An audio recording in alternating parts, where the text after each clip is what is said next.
with Dathan Ritzenhein 3 days before New York City Marathon. Yep.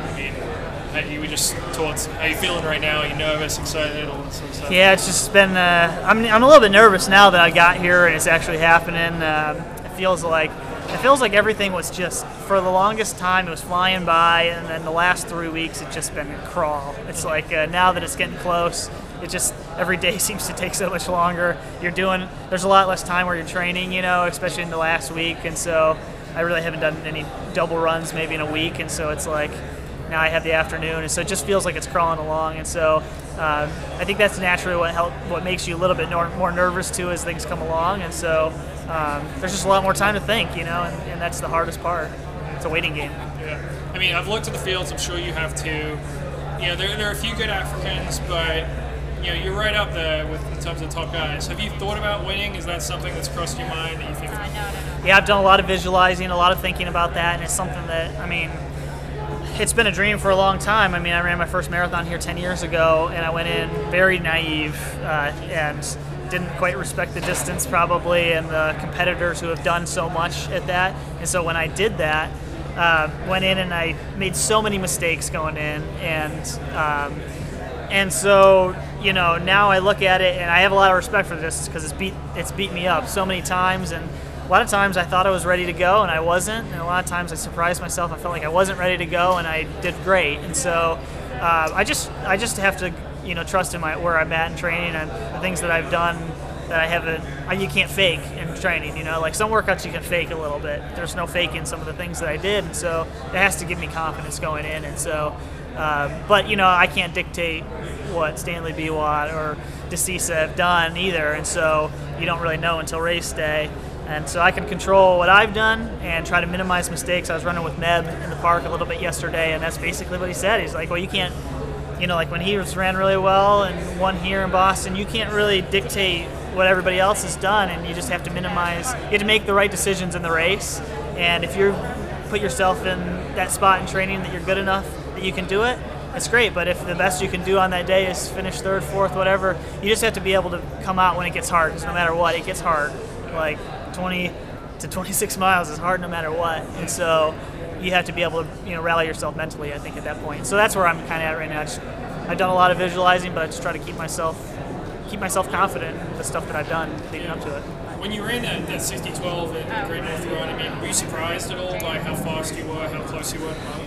I wasn't totally surprised. I felt like I had been doing that kind of work in training, but you never know either, because some of the stuff that I've been doing is a lot different than other training too, and so I didn't have a lot of benchmark workouts to go off from. I just had workouts that I said, well, that was pretty good. I don't know if I could have done that before, and so I went in feeling that I was really ready, but at the same time I just didn't know if that would translate, and so I just figured he's coming off Rio, he's fast, he's fit. I got to make it fast. I feel like, and I just went at a pace. I didn't look at my watch. I just went at a pace that I felt like was feeling comfortable and like I could sustain. And so, I think that's one of the tough things at New York sometimes is feeling like you always got to be in the pack, or you always got to make the right decision. And sometimes you got to do what feels right at the time. And so I don't know. I don't have a game plan going in, I guess, like where I'm going to sit for 20 miles and not make a move, or I don't plan on I don't have a point at 8 miles where I'm going to drop the hammer, but I have to make that decision in the race, make the right one, and so I think a lot of it will just be based off of how I'm feeling at that time, and if I feel like this is what feels comfortable, then I got to go. Yeah. If you look at New York the last couple of years, it's been decided in the park, that last 10K. Yeah. I know your first 2 go-rounds here, that was sort of where you struggled. Do you feel like that you're now ready to really crush that last 10K? Have you done anything specifically to prepare for that? I think I've trained very differently than I did the last 2 times I ran here, and so very differently. My total volume of work going in is probably the same, but it's been spread out over a little bit longer period of time, and so I think the biggest thing, I have not done anything steady in workouts. Everything's been hard pace changing, coming back into something, going at 4:30 pace for a little while, going back into 5:15 pace, A lot of hard workouts like that where I wanted to be ready for it. And I think going into both of those races the last time, I did a lot of steady things where I'd lock into a hard pace, 450 pace, and just go for as long as I could go.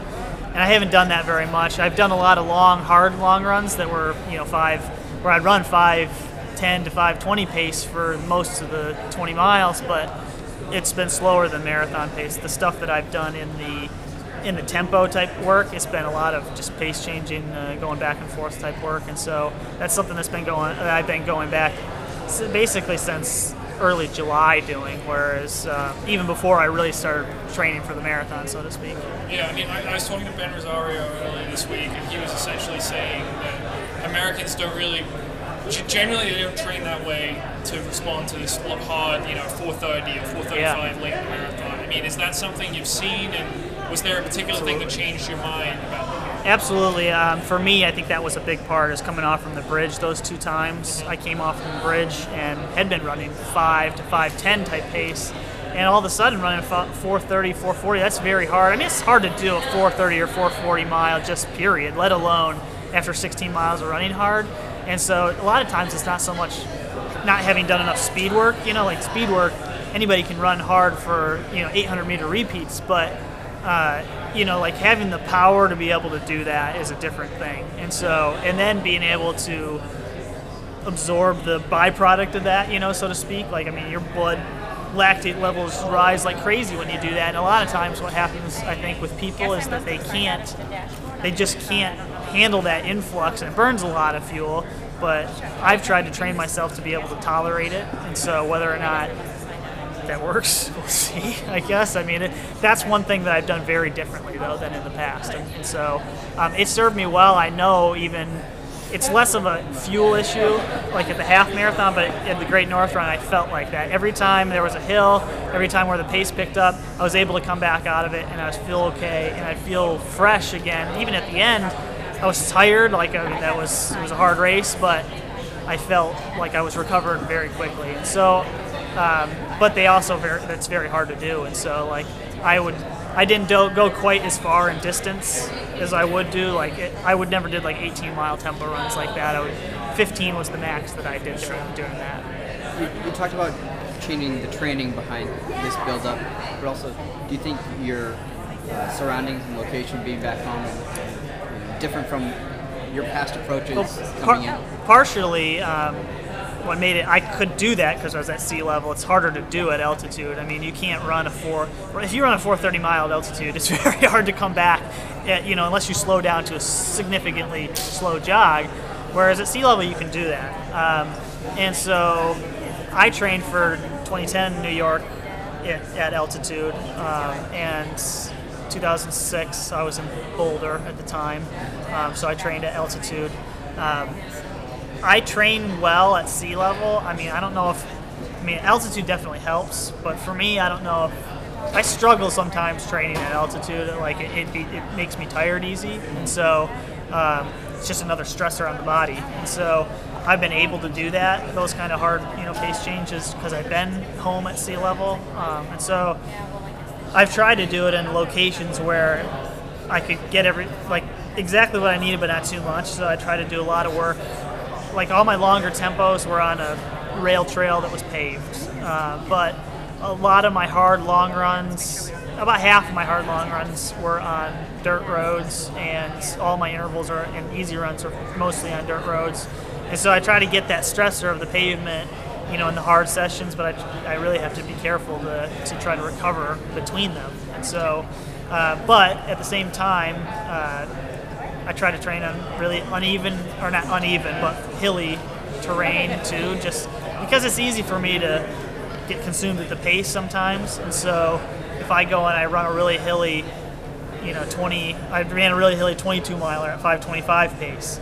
But it's easier for me to be like, okay, if I get on the flat, I just start trying to run marathon, like 5-minute pace almost. And so it gets a little dangerous sometimes. How do you feel your fitness compares to some of your best marathons, the Olympics in 2008 and Chicago in 2012? Chicago in 2012, I spent a lot of time just being self-coached. I spent a lot of time looking over my old training logs, trying to see, because the training is different. And so But I did do some things very similar to 2012 Chicago, and my volume was pretty much exactly the same for the past 3 months as it was then. It was not as high at the peak. I didn't go up to 120, but I ran 6 days a week, which is very different from what I was doing before. I never took days off. I ran 6 days a week, but the same amount of volume as I was doing before 2012. I definitely less pure speed, because I wasn't coming off from track season, but a lot more what I would consider like hard VO2 type intervals where the rest was short, and trying to. I didn't go over. I think I did one that was 7 miles, but there's always 6 to 7 miles of hard intervals instead of doing like 10 or 12 times a mile. I tried to save that for the longer tempo type day, and so that was a big difference. So from being self-coached